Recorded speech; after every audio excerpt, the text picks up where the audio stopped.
Hello friends, welcome to defence lover point YouTube channel. आज आपकी शाम की 4 बजे की क्लास मैथ की क्लास में स्वागत है।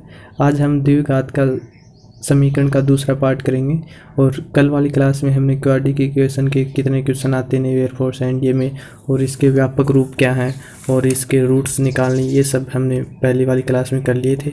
तो अगर आप भी नेवी एयरफोर्स और एनडीए की तैयारी कर रहे हैं और आपने मैथ पढ़ना है तो अपने चैनल पर विजिट कीजिएगा। और यहाँ पर शाम 4 बजे रोज़ क्लास डाली जाती है और साथ ही प्रैक्टिस क्वेश्चन भी डाले जाते हैं, ठीक है। और अगर आप चैनल पर नए हो तो चैनल को सब्सक्राइब कर ले, साथ ही बेल आइकन को प्रेस कर ले ताकि आने वाली वीडियो का नोटिफिकेशन आपके साथ मिलता रहे।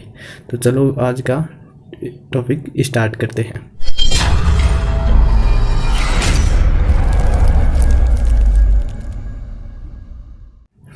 तो कल हमने यहाँ तक कर लिए थे क्वेश्चन, यदि कोई वास्तविक पदों के गुणांक वाले द्विघात समीकरण का एक मूल -3 -4 आइटा है तो उसका दूसरा मूल, मूलों का योगफल, मूलों का गुणनफल, ABC का मान और समीकरण ज्ञात करो। ये सब हमने देख लिए थे, इनका हमने एक क्वेश्चन कर लिया था। आज हम इसका दूसरा क्वेश्चन करेंगे, ठीक है।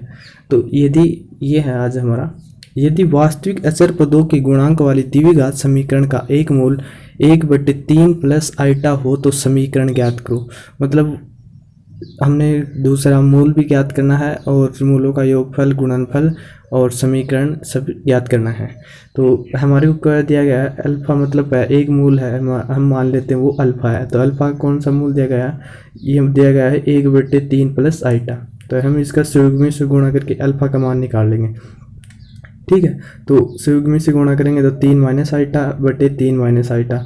तो ऊपर तो क्या आ जाएगा हमारे पास 3 - आइटा और नीचे क्या बन जाएगा 3 का होल स्क्वायर माइनस आइटा का होल स्क्वायर, ठीक है। तो ऊपर ये सेम का सेम, फिर आइटा होल स्क्वायर का मान कितना होता है -1, तो 9 + 1 हो जाएगा।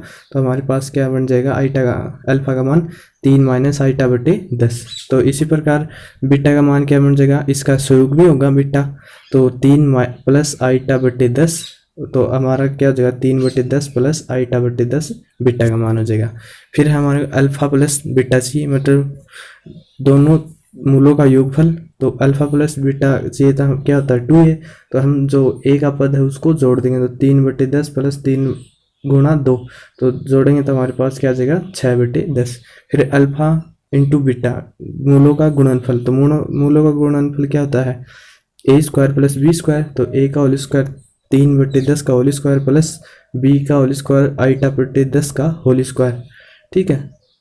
सॉरी 1/10 का होल स्क्वायर, तो 9/100 बटे 1/100। तो इसी प्रकार हमारा क्या हो जाएगा मूलों का गुणनफल 1/10।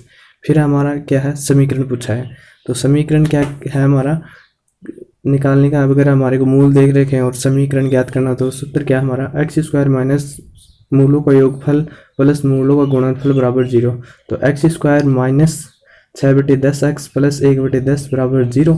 फिर 10 क्या कर लेंगे, इसमें कॉमन ले लेंगे, तो 10x² माइनस 6x प्लस 1 बराबर 0। और फिर ए बी का मान क्या हो जाएगा, a का मान 10 हो जाएगा, b का मान -6 हो जाएगा और c का मान हमारा 1 हो जाएगा, ठीक है। अगला टॉपिक है हमारा, यदि द्विघात समीकरण ax² plus bx plus c बराबर 0 का एक मूल शून्य हो। मतलब मूल कौन कितने होते हैं द्विघात समीकरण के, तो अल्फा और बीटा। तो अगर एक मूल शून्य हो मतलब अल्फा बराबर 0 हो तो इसका मान क्या होगा, तो अल्फा बराबर 0 हो तो c का मान क्या होगा 0 होगा। क्यों होगा, ये अल्फा प्लस बीटा बराबर -b/a होता है और अल्फा और इंटू बीटा बराबर c/a होता है। तो एक मूल 0 होगा तो अल्फा का मान 0 मान लेंगे, तो बीटा भी 0 हो जाएगा। तो ये 0 बराबर क्या हो जाएगा c/a, तो c का मान कितना हो जाएगा 0, ठीक है। तो इस क्वेश्चन के इस प्रकार से पूछा जाता है, क्वेश्चन पूछा जाता है। देखिए ये रहा हमारा question, x² plus 6x plus k² minus 3k plus 2 बराबर 0। तो एक मूल शून्य हो तो k का मान ज्ञात करो, वह दूसरा मूल भी ज्ञात करो, ठीक है। तो हम क्या करेंगे, c का कौन सा मान, इसमें ये मान है हमारा c। अगर एक मूल शून्य है तो हम क्या करेंगे c बराबर 0।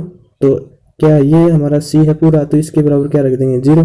फिर इसके फैक्टर कर लेंगे, फैक्टर क्या आएंगे k-1 और k-2 बराबर 0। तो हमारे पास मान कितना आ जाएगा, k बराबर 1 और k बराबर दो मान आ जाएंगे। फिर हमें इसका क्या करना है, दूसरा मूल ज्ञात करना है। तो जो है ना ये जीरो, इसको जीरो ही रखेंगे और जो बचा हो उसके x का मान ज्ञात कर लेंगे, तो वो हमारा दूसरा मूल आ जाएगा। तो क्या होगा, एक्स स्क्वायर प्लस 6x बराबर 0। फिर x कॉमन ले लेंगे तो क्या बचेगा, x बाहर आ जाएगा तो x प्लस 6 बराबर 0। तो एक तो x का मान 0 आ जाएगा और एक x का मान -6 आ जाएगा। तो हमारा जो दूसरा मूल क्या हो जाएगा, -6 हो जाएगा। ठीक है। फिर अगला है, यदि नोट है, अगला नोट है, द्विघात समीकरण ax square plus bx plus c बराबर 0 के दोनों मूल शून्य हो तो क्या होगा, अल्फा भी 0 और बीटा भी 0 हो तो क्या होगा, तो होगा b बराबर 0 और c बराबर 0। ठीक है, आप ये सीधे याद रख सकते हो और वैसे भी आप रख भी सकते हो। अल्फा प्लस बीटा दोनों का मान 0 रखेंगे तो b का मान 0 आएगा और इसमें भी दोनों का 0 रखेंगे तो c बराबर 0 आएगा। ठीक है, तो b बराबर 0 और c बराबर 0 अगर दोनों मूल शून्य हो तो। फिर अगला क्वेश्चन देखते हैं इसके ऊपर। एक द्विघात समीकरण दिया गया है, 2x स्क्वायर प्लस के square minus 3k plus 2 into में x प्लस के स्क्वायर माइनस 1 बराबर 0 के दोनों मूल शून्य है तो k का मान ज्ञात करो। ठीक है, तो इसमें क्या है, दोनों मूल शून्य है तो b का मान भी 0 और c का मान भी 0। तो b का मान तो ये है हमारे पास और c का मान ये है। तो b का मान रख लेंगे के स्क्वायर माइनस 3k प्लस 2 बराबर 0। फैक्टर क्या बनेंगे, k माइनस 1 है और k माइनस 2 बराबर 0। तो k के मान क्या आ जाएंगे, 2, 1 और 2। फिर हम दूसरा c बराबर 0 रखेंगे तो के स्क्वायर माइनस 1 बराबर 0। तो के स्क्वायर बराबर क्या आ जाएगा, 1 और k का मान कितना आ जाएगा, प्लस माइनस 1 आ जाएगा। तो इस दोनों में कॉमन क्या है, तो एक कॉमन है तो एक इसका कॉमन है, वो हमारा क्या आ जाएगा, k का मान 1 आ जाएगा। तो मतलब हमारा जो k का मान कितना आ जाएगा, 1 हो जाएगा, क्योंकि k बराबर 1 है ना, ये समीकरण को संतुष्ट करता है। और -1 और 2 आप समीकरण में रखोगे नहीं इसमें तो ये संतुष्ट नहीं करेगा। ठीक है, तो k बराबर 1 हमारा मान हो जाएगा, जो दोनों में कॉमन है वो हमारा आंसर हो जाएगा। ठीक है। फिर अगला है, नोट है, एक द्विघात समीकरण है ax square plus bx plus c बराबर 0 का एक मूल इन्फिनिटी है, मतलब एक मूल अनंत है। तो हमारा a का मान है वो 0 हो जाएगा। ठीक है, तो आप रख के नहीं करेंगे, ये सभी शॉर्ट में बता रहा हूँ मैं आपको। तो अगर एक मूल इन्फिनिटी है तो क्या हो जाएगा, a बराबर 0 हो जाएगा। फिर हमारे को क्वेश्चन कैसे पूछा जाता है, इसके ऊपर हमारे को द्विघात समीकरण दे दिया k minus 1 x square plus 5x plus 7 बराबर 0 का एक मूल इन्फिनिटी है। तो k का मान ज्ञात करो और दूसरा मूल भी ज्ञात करो। तो क्या बताया मैंने, a बराबर 0 अगर एक मूल इन्फिनिटी हो तो k माइनस 1 बराबर 0 और k बराबर क्या आ जाएगा, 1 आ जाएगा। फिर दूसरा मूल ज्ञात करने के, जो हमारे को 0 दिया उसको छोड़ देंगे और बचे हुए पार्ट को लिखकर उसमें x का मान निकाल लेंगे। तो 5x प्लस 7 बराबर 0, तो 5x बराबर -7 और x बराबर -7/5, वो है हमारा कौन सा आ गया, दूसरा मूल आ गया। ठीक है। फिर अगला नोट है हमारा, यदि द्विघात समीकरण है और ax square plus bx plus c बराबर 0 ये द्विघात समीकरण है और इसके दोनों मूल ही क्या है, अनंत है। तो क्या होगा, a बराबर 0 होगा और b बराबर 0 होगा। ठीक है, तो हम इसके ऊपर क्वेश्चन देखते हैं। तो क्वेश्चन क्या है, हमारा द्विघात समीकरण दिया है के स्क्वायर माइनस 5k प्लस 6 में इंटू एक्स स्क्वायर प्लस के स्क्वायर माइनस 4 इंटू में एक्स प्लस 7 बराबर 0 के दोनों मूल अगर अनंत है तो k का मान ज्ञात करो। तो k का मान क्या है, दोनों के मूल अनंत है तो क्या करेंगे, a बराबर भी 0 और b बराबर भी 0 रख देंगे। तो क्या है, a का मान तो ये है और b का मान ये है। तो a का मान क्या है, के स्क्वायर माइनस 5k प्लस 6 बराबर 0। इसके फैक्टर क्या बनेंगे, k माइनस 2 और k माइनस 3 बराबर 0। तो k का मान कितना आ जाएंगे, 2, k बराबर 2 और k बराबर 3। ठीक है, फिर हम क्या b का भी फैक्टर ज्ञात करेंगे, के स्क्वायर माइनस 4 बराबर 0। तो के स्क्वायर बराबर 4, k का मान क्या आ जाएगा, प्लस माइनस 2। इवन दोनों में कॉमन क्या है, मतलब सेम पद कौन सा है, k बराबर 2 है। तो इससे हमारा आंसर कितना आ जाएगा, 2, क्योंकि 2 है ये, k बराबर 2 है, ये हम समीकरण को संतुष्ट करेगा। और जो 3 है और -2 है ये क्यों नहीं होंगे, क्योंकि ये समीकरण को संतुष्ट नहीं करते। ठीक है। फिर अगला है हमारा, यदि द्विघात समीकरण ax square plus bx plus c बराबर 0 एक सर्वसमीका है तो क्या होगा, a बराबर b बराबर c बराबर 0, मतलब जो तीनों मान है उनका भी मान क्या होगा, 0 होगा। ठीक है, तो क्या है, क्वेश्चन है हमारा p माइनस 2 इंटू में x square plus q minus 3 into में एक्स प्लस r माइनस 4 बराबर 0 एक सर्व समीका है। तो एक सर्व समीका है तो क्या है, a बराबर b बराबर c बराबर 0, मतलब तीनों का मान 0। तो p q r का मान ज्ञात करो और p plus q plus r ज्ञात करो। तो क्या करेंगे देखेंगे पहले a, तो इनका मान क्या होगा, 0 है सर्व समीका, तो इनका मान 0 है तो क्या करेंगे a बराबर 0 रख देंगे। तो p माइनस 2 बराबर 0, तो p का मान क्या आ गया 2। फिर b का मान बराबर 0 रख देंगे तो q माइनस 3 बराबर 0, तो q बराबर क्या आ जाएगा 3। फिर r माइनस 4 बराबर 0, तो r बराबर क्या आ जाएगा 4। फिर ये हमारे p q r के मान आ गए। हमारे को क्या एक क्वेश्चन और पूछा है p plus Q plus r, तो हम इन सभी को जोड़ देंगे तो 2 प्लस 3 प्लस 4, तो ये हमारे क्या हो जाएगा 9 हो जाएंगे, ये हमारा आंसर हो जाएगा। फिर अगला नोट है हमारा, यदि द्विघात समीकरण ax square plus bx plus c बराबर 0 का एक मूल दूसरे मूल का व्युत्क्रम है, मतलब एक मूल है वो दूसरे मूल का व्युत्क्रम है, मतलब इनके मूल क्या है अल्फा और बीटा है, और अल्फा बराबर क्या है 1/बीटा, तो इसमें क्या होगा c बराबर a हो जाएगा। ठीक है, क्यों होगा ये देख ले, अल्फा बराबर 1/बीटा, तो अल्फा बीटा का मान क्या हो जाएगा 1, और अल्फा बीटा का मान क्या होता है गुणनफल क्या होता है c/a, तो c/a बराबर 1 रख देंगे तो c का मान कितना आ जाएगा a आ जाएगा। ठीक है, तो इसके ऊपर हम क्वेश्चन कर देख लेते हैं फिर कैसे क्वेश्चन पूछा जाता है। यदि 2x square plus bx plus k बराबर 0 के एक मूल दूसरे मूल के व्युत्क्रम है तो k का मान ज्ञात करो। तो मैंने क्या बताया a बराबर c, तो एक क्या है 2 और c का मान क्या है k, तो k बराबर 2 हमारा सीधा आंसर होगा। फिर अगला नोट है हमारा, ये द्विघात समीकरण है हमारा ax square plus bx plus c बराबर 0 के मूल परिणाम में तो समान है, परिमाण में तो समान है लेकिन चिन्ह में अंतर है, मतलब अल्फा और बीटा है वो परिमाण में तो समान है लेकिन क्या है चिन्ह विपरीत है, तो अल्फा बराबर माइनस बीटा। ठीक है, अल्फा बराबर माइनस बीटा है, तो इसका जो कंक्लूजन निकलेगा वो क्या होगा, जो b का मान क्या आएगा 0 निकलेगा इससे। तो कैसे अल्फा बराबर माइनस बीटा, तो अल्फा प्लस बीटा बराबर क्या हो जाएगा 0, बीटा इधर आएगा, तो फिर अल्फा प्लस बीटा क्या होता है योगफल क्या होता है मूलों का, तो माइनस b/a बराबर 0, तो b का मान क्या आ जाएगा इससे 0 आ जाएगा। ठीक है, फिर इसके ऊपर हम क्वेश्चन देखते हैं कैसे पूछा जाता है।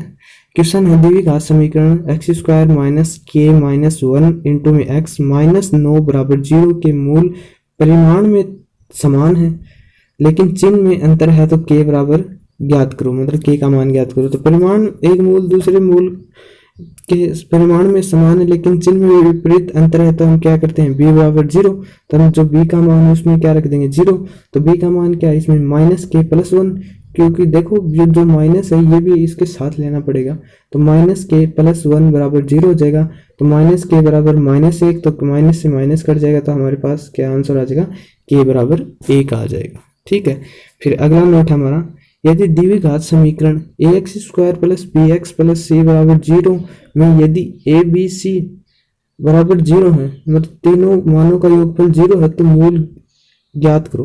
तो इसके मूल क्या होंगे, तो एक मूल तो होगा इसका 1 और दूसरा मूल होगा c/a होगा। ठीक है, एक बार फिर देख लो, एक द्विघात समीकरण है और उसके a b c का तीनों का योग 0 है, तो उसके मूल क्या होंगे, तो एक मूल तो होगा उसका 1 और दूसरा मूल होगा c/a। ठीक है, दोनों मूल अलग अलग होंगे। देखो इसमें क्वेश्चन देखते हैं, यदि द्विघात समीकरण q minus R X square plus R minus P X plus Q minus P minus Q बराबर 0 के मूल ज्ञात करो।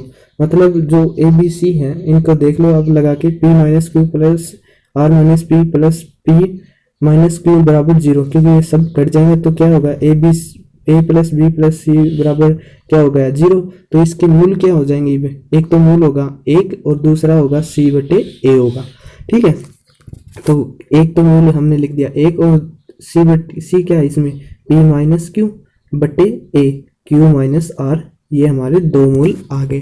ठीक है, इस पे एक और इसी प्रकार का कैसा क्वेश्चन पूछा जाता है, एक ऐसा क्वेश्चन पूछा जाता है, देखो द्विघात समीकरण b माइनस सी इंटू में एक्स स्क्वायर प्लस सी माइनस ए इंटू में एक्स प्लस ए माइनस बी बराबर 0 के मूल समान है, मतलब समान है, इनके मूल क्या है, 1 और c/a क्या है, समान दे रखे हैं हमारे को हैं, और ए बी सी किस श्रेणी में होंगे। तो ये हमने पूछा कि ए बी सी किस श्रेणी में होंगे।